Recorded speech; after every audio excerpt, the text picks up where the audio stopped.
In today's video, I'm going to teach you how to add a newsletter pop-up to your Webflow site.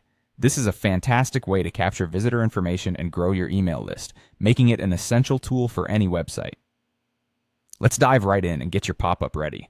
First, we're going to create our pop-up using ElfSite, which offers a simple and intuitive way to set up pop-ups. Head over to the ElfSite pop-up widget. Here, you'll find a selection of templates to choose from. For our purposes, you'll want to select a newsletter subscribe pop-up template. This template is designed specifically for capturing email addresses and will be the backbone of our email list building strategy. Once you've selected your template, you'll want to customize the design to match your website's aesthetics.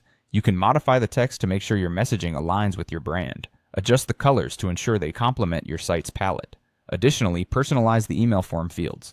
This step is crucial. By personalizing these elements, you create a more cohesive and professional look that will resonate with your users. Now we need to configure the display triggers. Think of these as the conditions under which your pop-up will appear. You can set it to show after a certain time delay. This means visitors will see the pop-up after they've been on your site for a few seconds. Alternatively, choose a scroll percentage trigger, which displays the pop-up after a visitor has scrolled down a specific portion of the page. An exit intent trigger is great for desktop users, as it shows the pop-up when a visitor is about to leave your site, giving you one last chance to capture their contact information.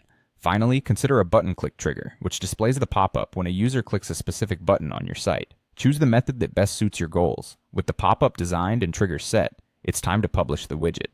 Simply click Publish in ElfSite. This will generate an embed code for you. Copy this code because you'll need it in just a moment. Next, let's add this pop-up to your Webflow site. If you want it to appear on a specific page, open your Webflow designer and navigate to the page where you want the pop-up to appear. Add an embed element where you'd like the widget code to reside. Paste the ElfSite embed code here, and be sure to save and publish your site. It's as easy as that. If you prefer the pop-up to appear across all pages of your site and you have a paid Webflow plan, this is just as simple. Open your project settings and navigate to the custom code section. Paste the ElfSite code into the head code section. This ensures the pop-up will be active on every page of your site. Don't forget to save and publish your site afterward. And there you have it, a beautifully integrated newsletter pop-up on your Webflow site. You're now ready to start capturing visitor emails and growing your subscriber list. Thanks for watching and happy building.